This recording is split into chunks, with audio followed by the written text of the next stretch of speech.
اعوذ باللہ من الشیطان الرجیم بسم اللہ الرحمن الرحیم الحمد للہ رب العالمین الصلاة والسلام علی سید الانام محمد وآلہ البررۃ الکرام اللہم صلی علی محمد وآل محمد وعجل فرجہم۔ آج ہم کتاب مبادئ الاصول میں گفتگو کرتے ہیں کتاب کے بارے میں۔ کتاب کیا ہے، کتاب کسے کہتے ہیں؟ کیونکہ ہم نے گزشتہ دروس میں ادلہ فقہائیہ اور اجتہادیہ کو پڑھا ہے، تو آج ہم تھوڑا تفسیر کے ساتھ پڑھتے ہیں کتاب کیا ہے۔ صحیح کہہ رہے ہیں تعریفہ، الکتاب یعنی کتاب، تعریف کو اس کی تعریف یعنی کتاب کی تعریف۔ الکتاب والقرآن الکریم الذی انزلہ اللہ تعالی علی نبینا محمد صلی اللہ علیہ وآلہ واعتبرہ قرآنا۔ تعریف کتاب کیا ہے؟ تعریف کتاب یعنی وہ قرآن کریم ہے۔ کتاب کیا ہے؟ وہ قرآن کریم ہے۔ تو ہم نے گزشتہ درس میں پڑھا تھا ادلہ اجتہادیہ اور ادلہ فقہائیہ۔ ادلہ اجتہادیہ کون سی ہیں؟ کتاب، سنت، اجماع، عقل۔ اور ادلہ فقہائیہ استصحاب، برات، احتیاط، تخییر۔ یہ ہم نے گزشتہ درس میں پڑھی تھی۔ تو آج ہم ان کی تھوڑا تفسیر پڑھ لیتے ہیں کہ جو ادلہ اجتہادیہ میں کتاب ہے تو کتاب کسے کہتے ہیں، وہ کیا ہے؟ کہتے ہیں الکتاب تعریف الکتاب، الکتاب هو القرآن الکریم الذی انزلہ اللہ تعالی علی نبینا محمد صلی اللہ علیہ وآلہ واعتبرہ قرآنا۔ کتاب وہ قرآن کریم ہے، الذی انزلہ اللہ تعالی جس کو اللہ تبارک و تعالیٰ نے نازل فرمایا ہے اپنے حبیب ہمارے نبی محمد مصطفیٰ صلی اللہ علیہ وسلم پر۔ واعتبرہ قرآن، اور اس کو قرآن جانا ہے۔ صحیح، قرآن اس کو جانا ہے۔ اب تعریف کی شرح، تعریف کی کتاب کی اگر آپ سے پوچھا جائے کتاب کیا ہے تو آپ کو یہ تعریف بیان کرنی ہے۔ وہ القرآن الکریم الذی انزلہ اللہ تعالی علی نبینا محمد صلی اللہ علیہ وسلم واعتبرہ قرآنا۔ ٹھیک، یہ آپ کو یاد۔ اب اس تعریف کی شرح، قید التعریف بعبارہ، قید کیا گیا ہے تعریف کو اس یعنی عبارت سے، تعریف کو اس عبارت سے قید کیا گیا جو عبارت آپ نے اوپر پڑھی، واعتبرہ قرآنا، اور اس یعنی سے اس واعتبرہ قرآن، اس کو قرآن جانا ہے۔ یہ کہہ کر کیوں کہا یہ؟ لإخراج الحدیث القدسی، تاکہ حدیث قدسی کو خارج کر دیا جائے، اس لیے کہ حدیث قدسی بھی تو اللہ کی طرف سے ہوتی ہے۔ اللہ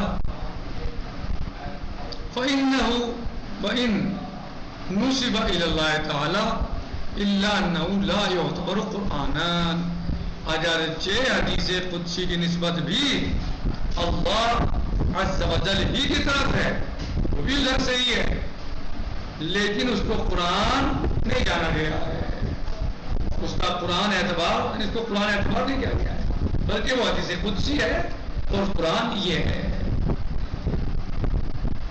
تو اس لیے کہا گیا ہے قرآن تاکہ حدیث قدسی خارج ہو جائے، وَلِإِخْرَاجِ السُّنَّةِ، اور اس سے سنت بھی خارج ہو جائے، قرآن کہہ کر سنت کو بھی خارج کیا ہے۔ کیوں؟ فَإِنَّ أَحَادِيثَ النَّبِيِّ صلی اللہ علیہ وآلہ وَإِن كَانَتْ مِنَ اللَّهِ تَعَالَى لِتَصْرِيحِ الْقُرْآنِ نَفْسِهِ بِذَلِكَ فِي قَوْلِهِ تَعَالَى، اگرچہ سنت بھی، مولانا چراغ صاحب، اگرچہ سنت بھی اللہ عز و جل ہی کی طرف سے ہے، صحیح، وہ بھی اللہ کی طرف سے ہے، احادیث نبوی بھی اللہ کی طرف سے ہیں. صحیح؟ کیسے کہ قرآن کریم نے صراحتاً بیان کیا ہے، اس کو صاف بیان کیا ہے. وہ کیا ہے؟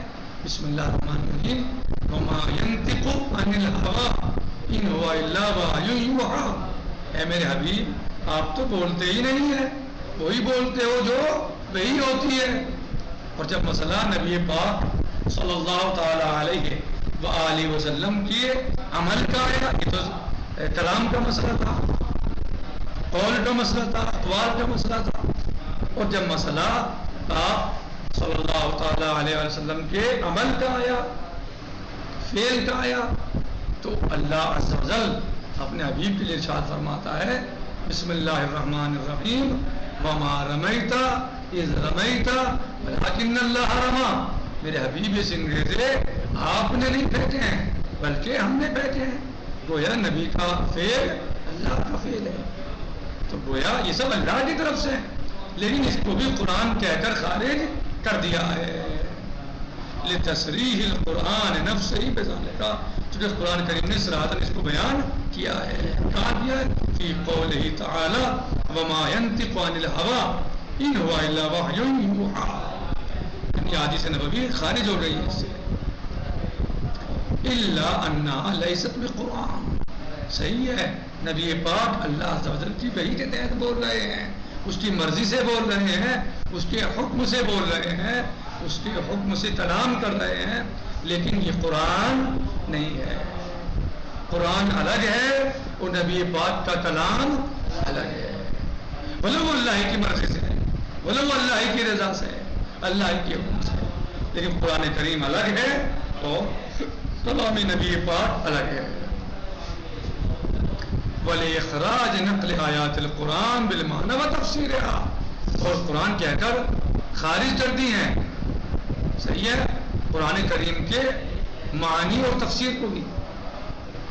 خود جو قرآن جو لفظ ہیں، جو الفاظ ہیں، جو مولا عز و جل اللہ سبحانہ تعالیٰ کی طرف سے نازل ہوئے ہمارے نبی پاک محمد مصطفیٰ صلی اللہ تعالیٰ علیہ وسلم پر، وہ قرآن ہے، نہ کہ ترجمہ قرآن ہے، نہ کہ تفسیر قرآن ہے، وہ بھی خارج ہو گیا ہے. فَإِنَّهَا، اس لیے کہ ترجمہ اور معانی لا تعتبر قرآناً، وہ قرآن نہیں ہے، ان کا اعتبار قرآن نہیں ہے، ان کو قرآن اعتبار نہیں کر سکتے ہم. کیوں؟ لعدم توفرها على الالفاظ،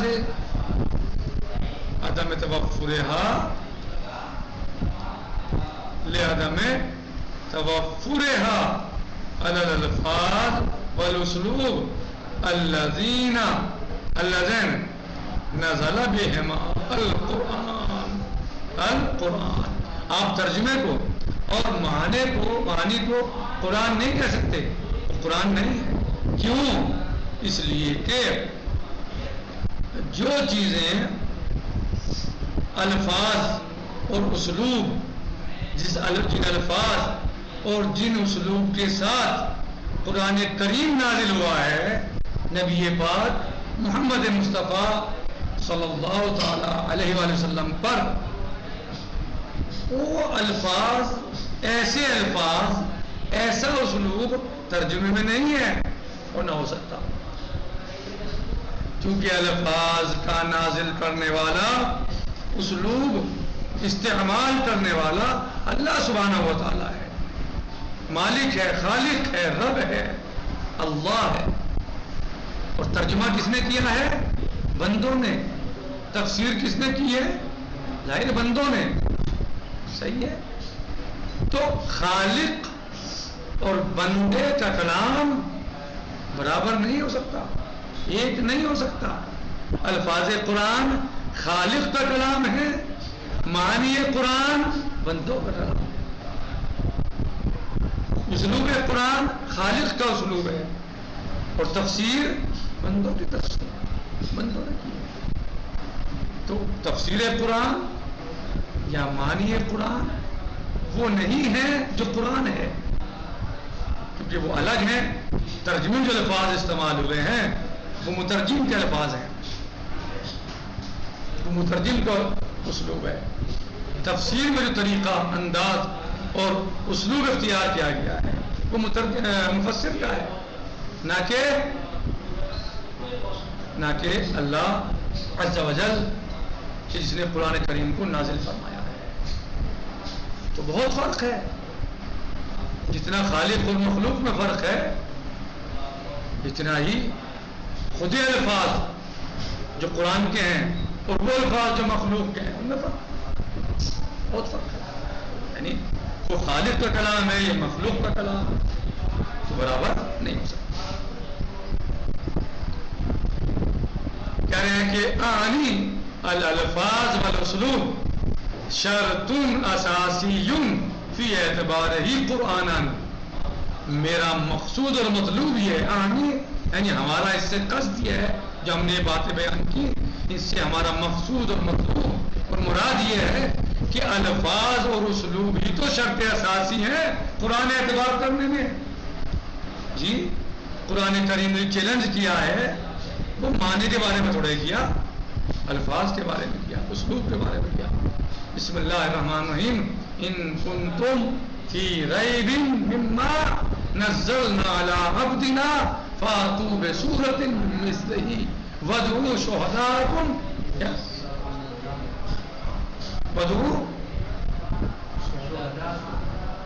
یعنی اگر تمہیں اس بارے میں شک ہے کہ یہ کلام جو ہم نے اپنے نبی محمد مصطفیٰ صلی اللہ تعالیٰ علیہ وآلہ وسلم پر نازل فرمایا ہے، کیا ہے، اگر تمہیں اس میں شک ہے تو تم لے کے تو آؤ ذرا جیسا ایسا لے آؤ، ایک سورہ لے آؤ.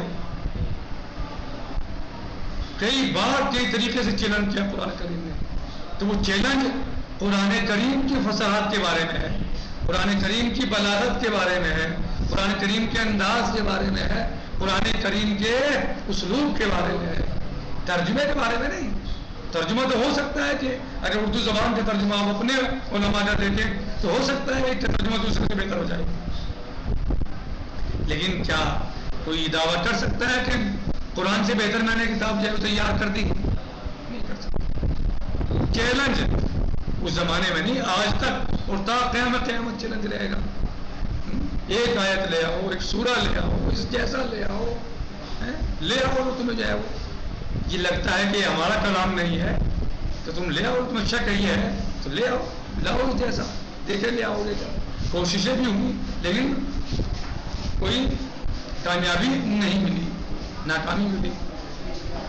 تو اصل ہمارا مقصد کہہ رہے صاحب کتاب کہ ہماری مراد الفاظ اور اسلوب ہیں قرآن سے. شرط اساسی پہ اعتبار قرآن، یہ شرط اساسی ہیں. وفی ذوقہ لا يعد الاستدلال بالتفسیر القرآن استدلال بالقرآن. اب اس روشنی میں جو ہم نے باتیں بیان کی، اب اگر کوئی تفسیر قرآن سے استدلال کرتا ہے تو وہ قرآن سے استدلال شمار نہیں ہوگا. اگر کوئی ترجمے سے استدلال کرتا ہے تو اس کا استدلال قرآن سے استدلال شمار نہیں ہوگا. والکتاب المتداخل بین ایدینا هو القرآن الکریم. اور وہ کتاب جو آج ہمارے ہاتھوں میں ہے وہ قرآن کریم ہے. کما نزل بمعانی ہے والفاظ ہی نزل واسلوب ہی لم یزد علیہ شیء ولم ينقص منه شیء. صحیح. یہ جو قرآن کریم ہمارے ہاتھوں میں آج ہے وہ وہی ہے، اپنے معنی کے ساتھ، الفاظ کے ساتھ، اسلوب کے ساتھ وہی ہے جو نبی پاک صلی اللہ تعالی علیہ وآلہ وسلم پر اللہ عز و جل کی طرف سے نازل ہوا تھا. لم یزد علیہ شیء، نہ اس میں شیء، نہ اس میں کوئی چیز کا اضافہ ہوا ہے، ولم ينقص منه شیء، اور نہ اس سے کوئی چیز کم ہوئی ہے. لثبوت ذلک بالنقل المتواتر. ہماری کیا دلیل ہے اس پر؟ نقل متواتر ہے. اس پر ثبوت ہمارے پاس کیا ہے؟ نقل متواتر ہے. وہ کیا ہے کہ خود مولا عز و جل قرآن کریم میں ارشاد فرماتا ہے بسم اللہ الرحمن الرحیم وما کان ھذا القرآن ان یفترى من دون اللہ نکتفی علی ھذا المقدار کما قال عز و جل بسم اللہ الرحمن الرحیم نحن نزلنا الذکر وإنا له لحافظون. ہم نے اس قرآن کو نازل کیا، ذکر قرآن اور ہم اس کی حفاظت کرنے والے ہیں. اور کما قال مولا عز و جل لا یاتیہ الباطل، اس کے نزدیک باطل نہیں آئے گا، نہ آگے سے اور نہ ہی پیچھے سے. یعنی اس کتاب کی حفاظت کرنے والا وہی ہے جو اس کا نازل کرنے والا ہے. ظاہر ہے اس کا نازل کرنے والا قادر و مختار ہے، حاکم ہے، اس سے بڑھ کے کوئی طاقت اور پاور اور قدرت کوئی نہیں رکھتا، تو لہذا کسی میں ہمت ہی نہیں ہے. اس نے کہا کہ ہم نے اسے کو نازل کیا اور ہم اس کی حفاظت کرنے والے ہیں. جیسا ہم نے نازل کیا یہ ایسے ہی رہے گا، الفاظ کے اعتبار سے بھی، معنی کے اعتبار سے بھی، صحیح اسلوب کے اعتبار سے بھی، انداز کے اعتبار سے بھی، طریقے کے اعتبار سے بھی ایسا ہی رہے گا. نہ باطل اس کے آگے سے آ سکتا ہے نہ پیچھے سے آ سکتا ہے، یعنی اصلاً باطل اس کے پاس آ ہی نہیں سکتا. لا یاتیہ الباطل، باطل آئے گا نہیں، غلط اس تک آ ہی نہیں سکتا. صحیح، نہ اس میں نقص ہو سکتا ہے نہ اس میں زیادتی ہو سکتی ہے. نقص فی الحال المقدار باقی سیجی فی الدرس القادم انشاءاللہ والحمد للہ رب العالمین. السلام علیکم ورحمۃ اللہ تعالی وبرکاتہ. فی امان اللہ، خدا حافظ.